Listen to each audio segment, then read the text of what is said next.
বন্ধুর এঙ্গেজমেন্ট ছিল কিন্তু আজ, তাই জন্য আমরা সব বন্ধুরা মিলে একসাথে চলে গেছিলাম প্রায় ওই 7টা সাড়ে 7টা করে অনুষ্ঠান বাড়িতে।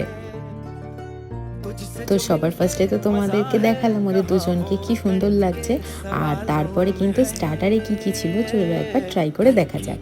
তো সবার ফার্স্টে কিন্তু ছিল ফিশ ফিঙ্গার, তার সাথে কিন্তু ছিল চিকেন কাবাব, আর ভেজেও কিন্তু চিজ বল ছিল,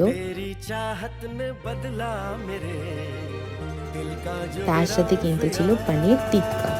তো সবকটা আইটেমই ভালো ছিল। আর মকটেলে কিন্তু অনেক কিছু ছিল, ট্রাই করেছিলাম জলজিরাটা, ওটা সবচেয়ে বেশি আমার ভালো লেগেছিল। তার সাথে কিন্তু আমপান্নাও ছিল।